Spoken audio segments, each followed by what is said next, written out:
So James Harden passed Dominique Wilkins. He's now 15th all-time scoring. How do I feel about it? Well, congratulations to him. He's played long enough. He's put in the work.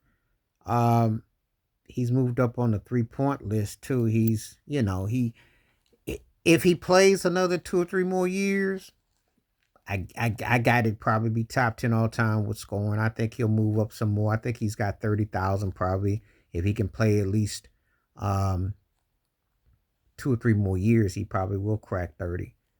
But he's got one of those careers. What could have been had he won with what he used to do in a season?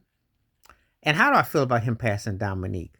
Some people might look at them kind of the same in the sense that they were scoring cats, but what's the difference? I thought Dominique Wilkins got more out of what he had because James Harden had more of a front run to be even better. See, this is a very touchy subject because Nick was an incredible leaper and bound player. But I got to give Nika also credit. After he had the Achilles and he came back, averaged 30. A lot of people forget about his 94 season and they forget him with the Atlanta Hawks.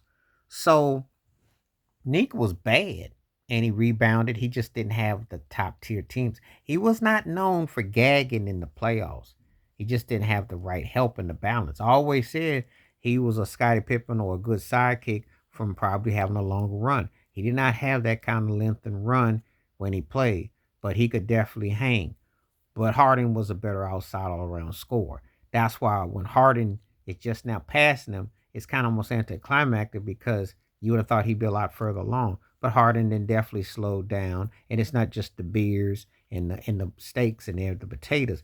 He's getting, his body then kind of took a beating after all that hard living and not doing nothing. I don't know why his body slowed down. Well, yeah, I know why, because he paid all in the regular season, because in the postseason he was just done by the second round. We know how his postseasons go. And it's almost blasphemous when some guys pass up some guys that you respect. It's really sad.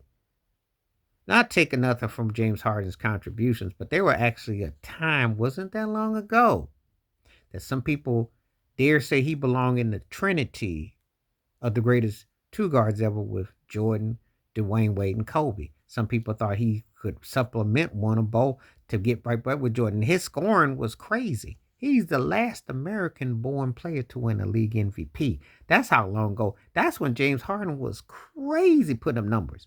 Euro stepping better than what they was trying to bring over stateside to play.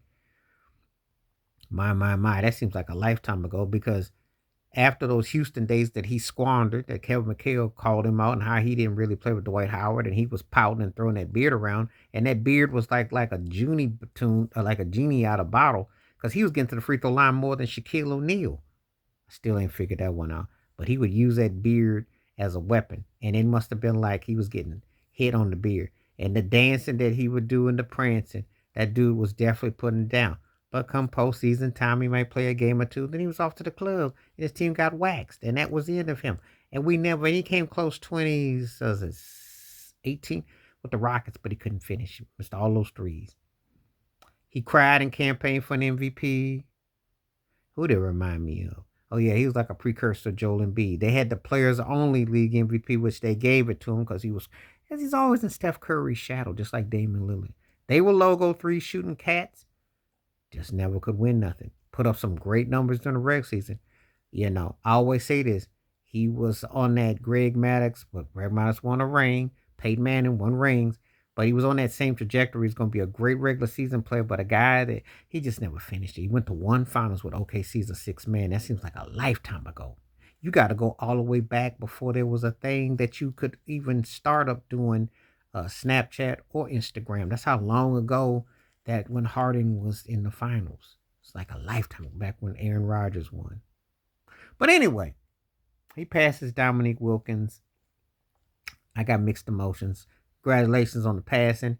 I think if he plays another 2 to 3 years, he got a crack at 30,000. But he's definitely cooled way off to where he once was. This guy was instant offense. He looked like at one time he'd have been pushing a high mid 30,000 points. But that's not the thing. The stats are great because anytime you're in the top 25, 34, top 40 for scoring, that's incredible. The problem with him is that he doesn't have the hardware. He's got an MVP, but he doesn't have the finals. He doesn't have the chips. And that's where we look at him and it's like, yeah, you did that, but you didn't do that. And we have to kind of deduct, So one hand, I congratulate him for getting his numbers, but on the other hand, it should have been a lot more to his career. It should have been, because he's one of those big what ifs. And I just got to keep it as it is. Please like, subscribe, welcome thoughts, comments, and I do respond. Thank you. Wash your hands. Keep your mind clear. Watch out for another. Share it if you like. Hit that membership. Stay safe, stay blessed, stay woke, stay free. And again, it's kind of hard to believe he's the last American-born player to win MVP. And that's the last time we really saw him as him, too. I'm out.